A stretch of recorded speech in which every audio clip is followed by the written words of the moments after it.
I want to talk a little bit more about your journey. I didn't want to be a poor lecturer. Whoa, that is factual. Let us just be real. University of Lagos gave me a place and a space to shine.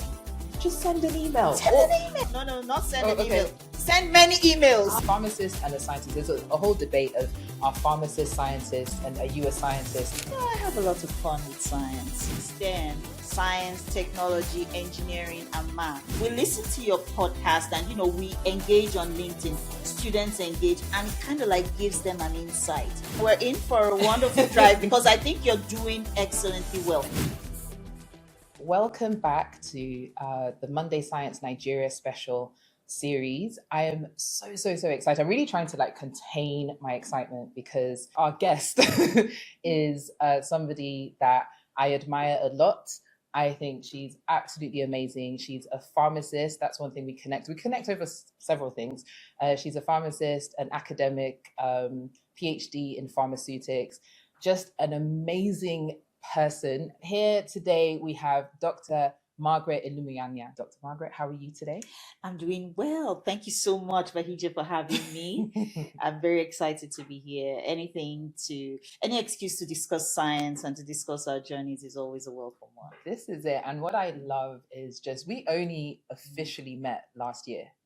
True. Yeah, that's the thing. We only officially met last year. Are you sure it's just last year? Yeah, it was, what year are we in now? 2025? 2024. 2024, yeah. That's true. Yeah, so we connected 2024.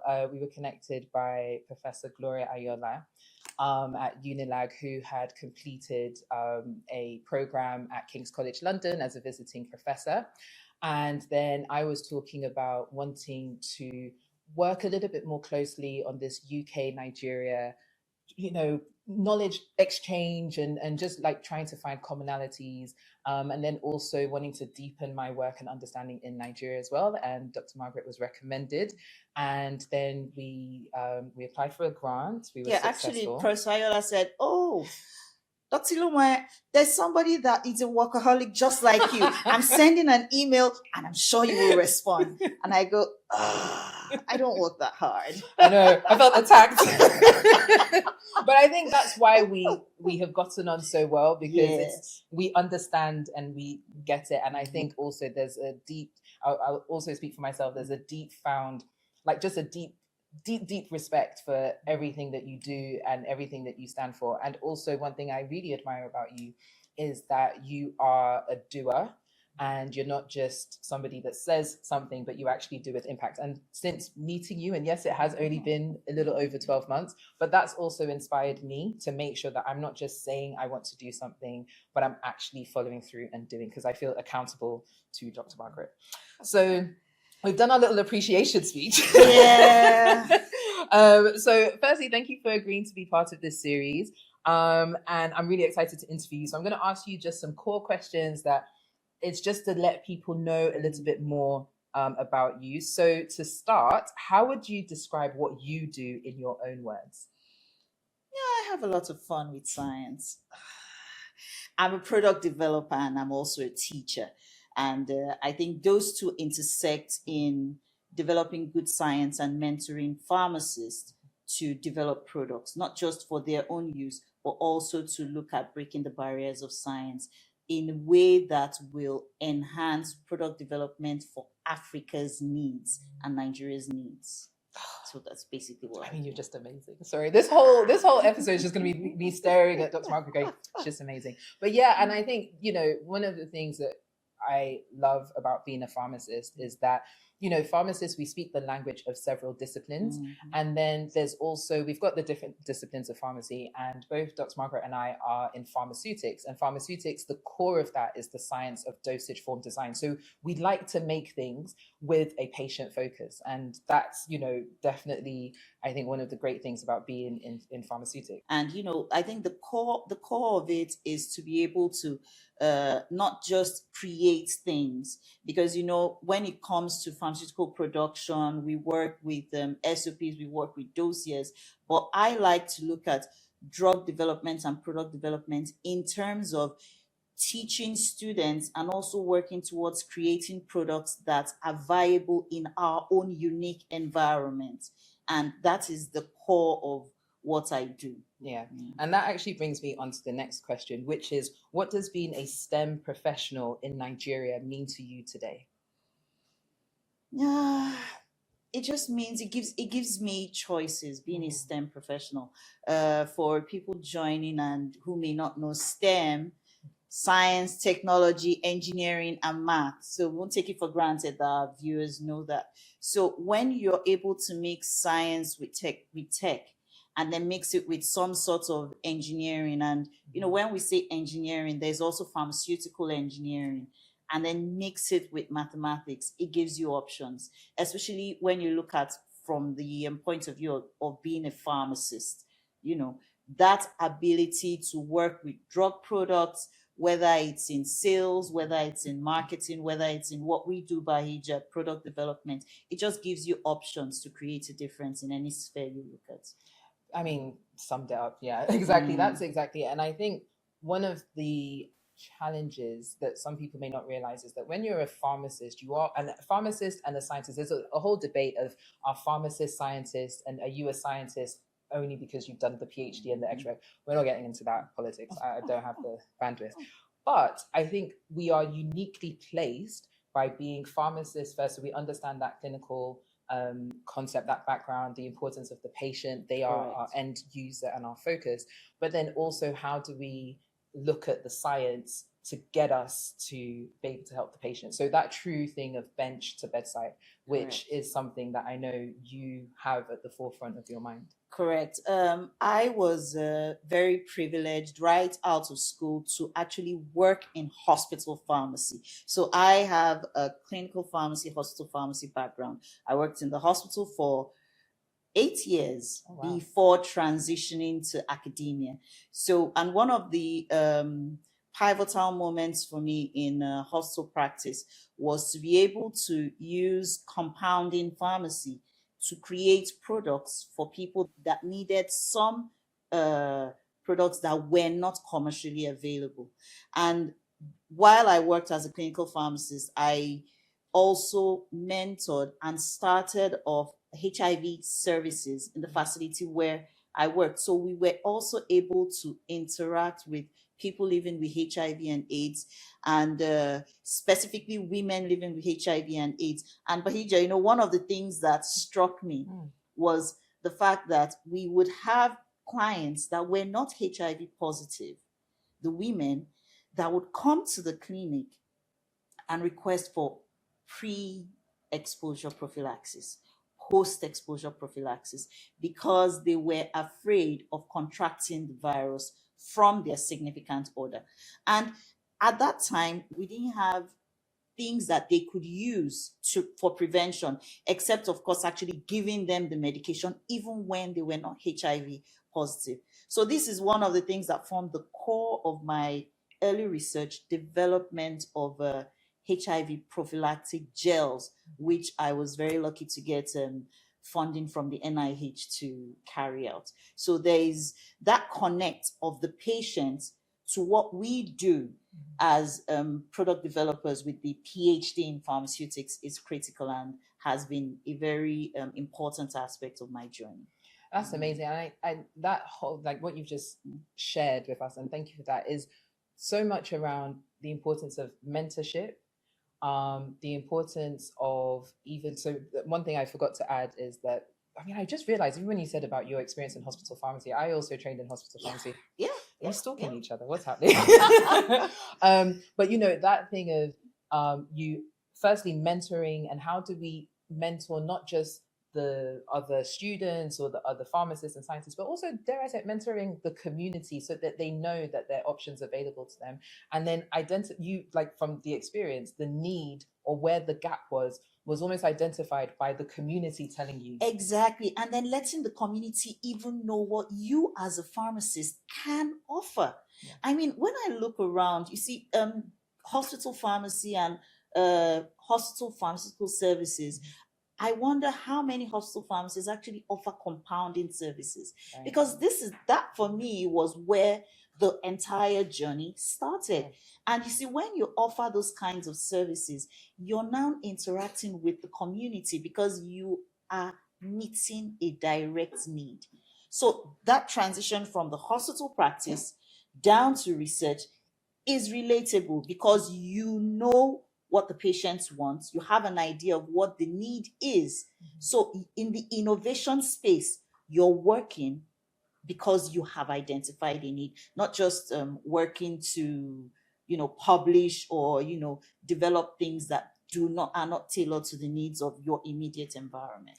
That's amazing. I didn't really thought of it in that way of how compounding pharmacy is actually directly serving the community, because it's there's a school of thought that compounding pharmacy and I can never say that word, extemporaneous pharmacy is dying as a field in certain parts of the world. We don't have time to talk about that, but I think we should actually, that's something I really like that narrative of how compound pharmacy is bringing the community into drug development. Maybe we have a paper to write. Okay. So I want to talk a little bit more about your journey. And I think you've sort of shared this. Actually, you have actually shared this where you talked about how your work in hospital pharmacy, how that's driven, sort of got you into infectious disease, solving challenges in infectious diseases, and the work with the HIV, what was it, HIV community? Yeah, people living with HIV. And then the gel that you made. So with your journey of moving from hospital pharmacy to academia, and you are an amazing entrepreneur and you've been doing a lot of innovation within academia as well. So I think what would be quite interesting is if you can give us an insight into maybe what mindset and moment shifted your direction from not just we've done hospital to academia, then how about academia to innovation? And then we'll talk a little bit about the Med Africa, which is where we connected. Academia to innovation. I didn't want to be a poor lecturer. Whoa, that is factual. Let us just be real. So that's right. I actually had a mentor that was an industry player. Right. So my PhD supervisor, Professor N.D. Fudu, he was an industry player. So that was the mindset that I was mentored on. So by the time I finished my PhD and came into academia, one of the things that stood out for me was the fact that we could use academia as a springboard for innovative products that would enhance research visibility for me as a person, and also be financially relevant to me as a scientist. And you see, when research becomes financially relevant to you as a scientist, it trickles down to your students. And that's why when you come into my lab, every student that works with me is funded. Yeah. So I think it's that pursuit of knowledge and a comfortable life doing what you love doing. I completely agree. And I think, often I do say to people that academia is a choice. You don't have to go. I agree. I agree. There are other things that one could be doing and make your, big. It's interesting, actually. When I got my PhD in pharmaceutics, a lot of people were asking if I was going to go into oil and gas, or pharma industry. Right. And I was like, no, I'm going to stay in academia. And then they'll just look at you as in, oh my God, why? Somebody actually said I need to marry rich. So that was to justify being an academic. Anyway, that aside. But the interesting thing with what you're saying is the innovation part. So interestingly enough, for me, when I started exploring more entrepreneurial routes and avenues, so being an academic in the UK, I found that respectfully, the way innovation was being viewed in the UK, I didn't necessarily agree with, just my humble, bold opinion. I felt that it was sometimes at that initial time, like this is 2017, it was missing the patient. It was more like, okay, is this going to give you a patent? Is this going to, can we license this patent? But not everything that is, not all innovations that have impact are patent thing. I don't know how to word it, but it's like I think I get what you're saying. You know, in the UK and in the US, because I also had quite a bit of my training in the US, they're very big on, oh, let's patent this, let's move it to big pharma, Yeah. and then there's a lot of noise. But Bahijja, there's so many patents that are on the shelf and are not serving anybody. I mean, there's so many people that would submit their CVs and they're like, oh, I have 200 publications, I have 7 patents, and those 7 patents are serving zero people. And this has been my frustration as well, where it was like, oh, do you have any patents? Do you have this? And I'm like, no, I don't, but I have an innovative idea. So I'm not going to sit around and wait for somebody to give me an opportunity. So I created opportunities myself. And I found, and I think there's also this thing of finding your calling. I've found that for me, my innovation has come through my knowledge, but also using communication as an innovator to spark conversations, dialogues towards impact. And so I'm still navigating what that sector is or what that field is that I'm sort of yeah, if you're curating. Still navigating it, then we're in for a wonderful drive, because I think you're doing excellently well. Thank We you. listen to your podcast, and you know, we engage on LinkedIn, students engage, and it kind of like gives them an insight. And Bahijja, that's also building a community and impacting a community. Thank you. Well, thanks for that. I said this whole episode is just gonna be fangirl. I just love you. Thank you. Okay, so I want to talk a little bit more about a big achievement. So if I give a backstory, because I think we've had this conversation, but I want to just bring it to this platform. So in 2017, when I started as a lecturer, I made a decision. I just finished a secondment at the European Medicines Agency, and I wanted to focus on regions and countries that mattered to me. And so Nigeria was one of those places, being in Nigeria myself. And so I started my journey of trying to understand where the gaps were, where the problems were, and where I could be part of the solution. Not in an arrogant way that I'm coming this fresh-faced lecturer that I can solve all the problems, but more I want to work with people and see where I could just add value. And so I had an event in 2019, which was focused on malaria.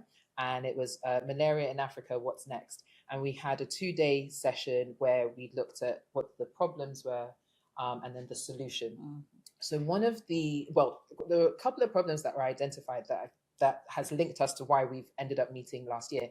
One of them was not enough in-country manufacturing. There was also the issue of when we're thinking about a patient, we don't take into account multimorbidity. So this is, for example, for the audience where somebody might have, they might have malaria, but they might also have diabetes as well as a cardiovascular issue. But a lot of the time when we're formulating, we just think, oh, we're just going to formulate for cardiovascular.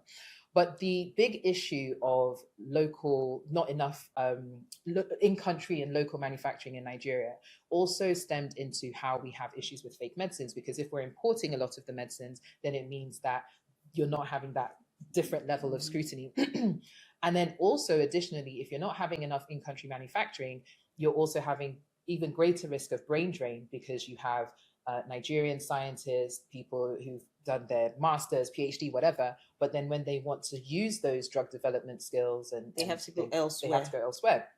So Dr. Margret got some funding, and I would like you to, I'll say my bit, but I would like you to talk about the journey on your end.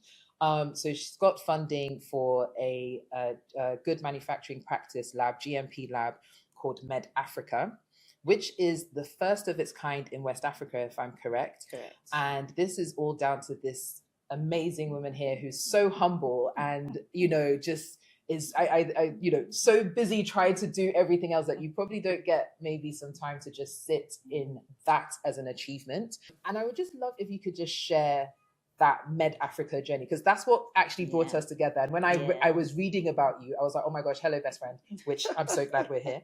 But just, talk us through that, please. Okay, I think that journey started in 2020, where I applied for I wanted to do a fellowship. You know, I applied to different institutions in the US and Germany for fellowships, and then at the time, none of them actually really felt right. I got some offers, I turned down some, and then there was this call that came up from Population Council in New York there on the grounds of Rockefeller University in New York. And they were looking for a product developer, somebody that was going to come in and work with them on some of their products for the period of fellowship. And then that fellowship too was to, one of the things they were big on during that fellowship was collaboration. So I applied, I went through the interviews, and I was picked. I was actually the first Jiven fellow. Can we just at audience, please? Thank you. At Population Council in New York. So I get to Population Council, a Center for Biomedical Research, awesome people. This is 2020, February of 2020. Right. And then COVID hits, and there's the lockdown. But you see, and a big shout out to Population Council Center for Biomedical Research. Work didn't stop. I was put on some projects. We worked online, and the team there was amazing. Lisa Haddad, Barbara, Tom Zaidowski. Tom was my boss. And then the founder of the fellowship, Marty Jiven, and that collaborative opened my eyes to the work that they were doing in HIV prevention, which was my field, as well as contraceptive product development. So when the fellowship was over, I was offered a consultancy. So I worked as a consultant for them for a year. And during that period, we were able to apply for the USAID funding, where it's called the Matrix Grant. And that brought together the largest 7 product developers for HIV prevention technologies all over the world. So I was on that team as well as a product developer for a sub-Saharan African partner for product development. And, when we're looking at HIV prevention technologies for Africa, none of that technology was being developed on the continent. And the Matrix Grant opened my eyes to that. I had the chance to meet and work with wonderful product developers, but all of them were based outside of Africa. And so the conversation started with the founder, Marty Jiven, and the conversation also started with Population Council as well. And it was between these two giants that we got funding to set up a GMP facility at the University of Lagos. And I know a lot of people were asking, why would you set it up at the University of Lagos? Why wouldn't you set it up somewhere else? When we set up a good manufacturing practice facility within a university, you are directly driving innovation in people that are doing postgraduate education. And then when it's set up within a university, you think about developing a product in the ideal environment. So if somebody can work in a GMP facility, translation of that research directly to industry becomes seamless. And that's one of the reasons why we opted to set it up at the University of Lagos. And of course, if you know the University of Lagos, the management is always big on funding and innovation. So the buy-in was awesome. We had a lot of support from the university management. We also had a lot of support from our international partners as well, that also helped facilitate funds transfer for Fabtech, which is the company from India that set up the facility. So the facility is the MedAfrica GMP laboratories domiciled at the Faculty of Pharmacy at the University of Lagos. It's the first GMP facility domiciled within a university in West Africa, and only the second on the continent that is fully functional.